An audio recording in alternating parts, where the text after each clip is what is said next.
Hey, how's everyone doing today? This is Josh Noel with PremiumBeat, and in this After Effects video, we're going to create this awesome glitch effect right here inside of After Effects. So, let's go ahead and let's do it.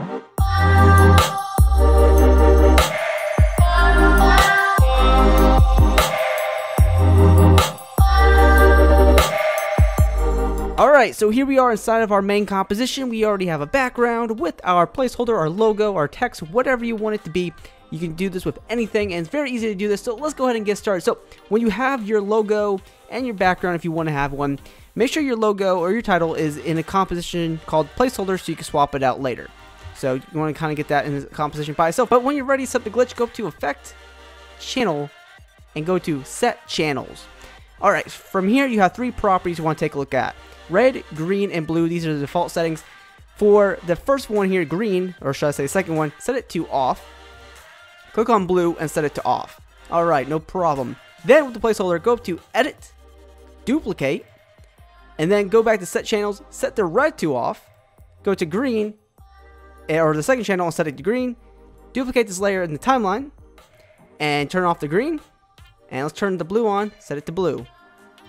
Alright, so now you have three layers in here, all different colors, and what I want to do here is select our two top layers, go to the transfer mode here, and set it to screen.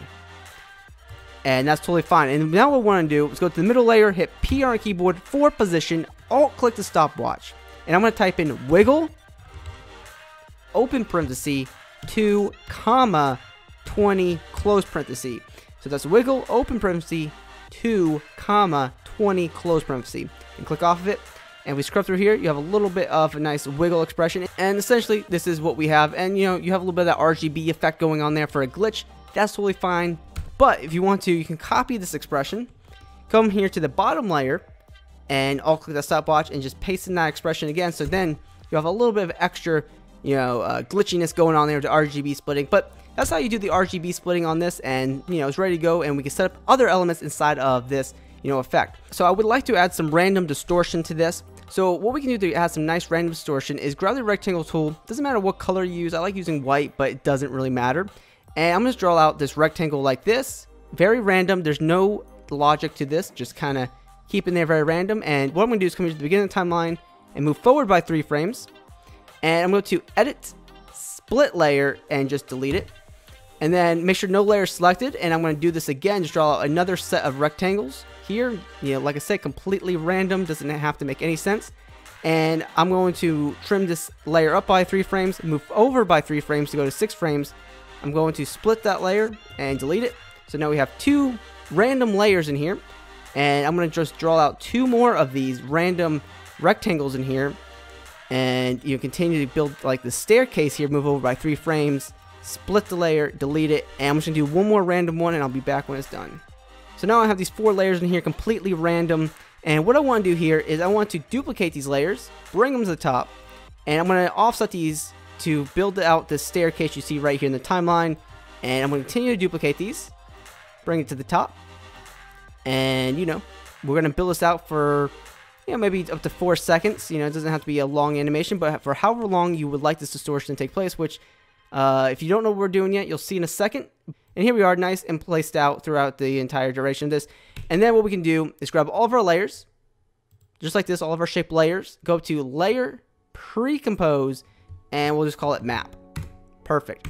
And from here, we'll hide this layer so we don't see it anymore. So it's like, hey, why do we do all that work if we're not going to use it? Well, we're going to Layer, New, Adjustment Layer.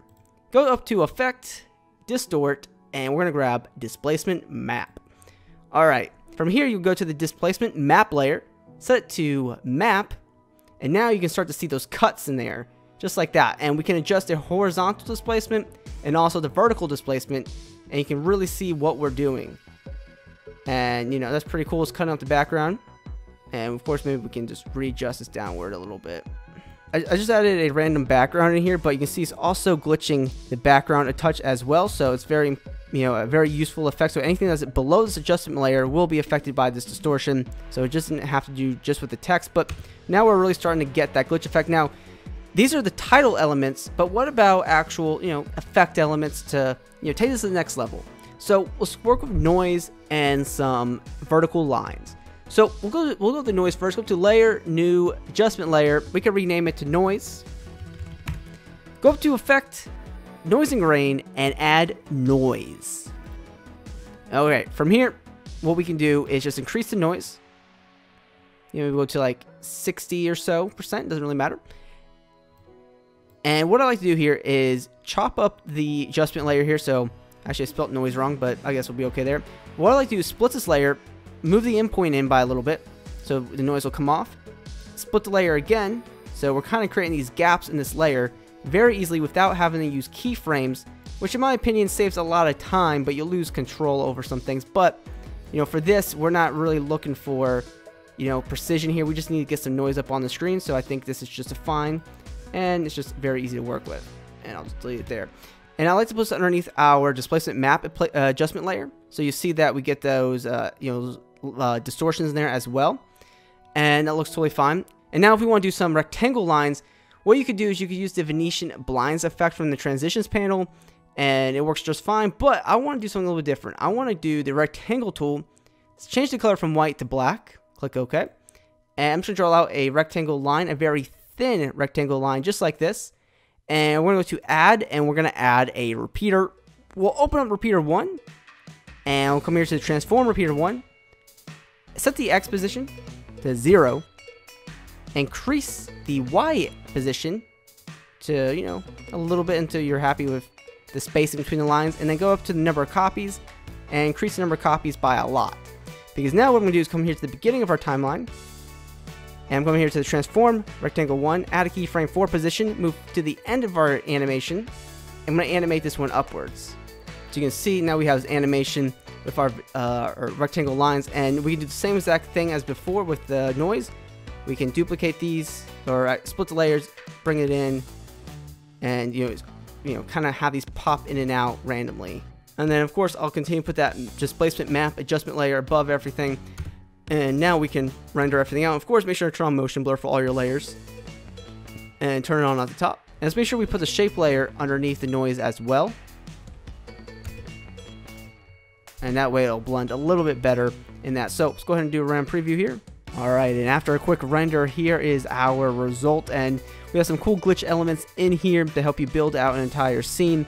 And of course you can control the wiggle if you don't want to have too much RGB splitting, or you can, you know, tell it to come to a complete stop if you split the layer and just put your original logo in there. But this is a cool way to create glitch effect and all the elements you need. So I hope you guys were able to take away several techniques from this After Effects glitch tutorial. So I hope you guys enjoyed this video. For more tutorials, please be sure to check out our blog at PremiumBeat.com. And if you're in the need for royalty-free music, we have a huge library full of great music for your projects. So if you have the time, I invite you to check us out at PremiumBeat.com. And once again, thank you for watching this video, and this has been Joshua Noel from PremiumBeat.com.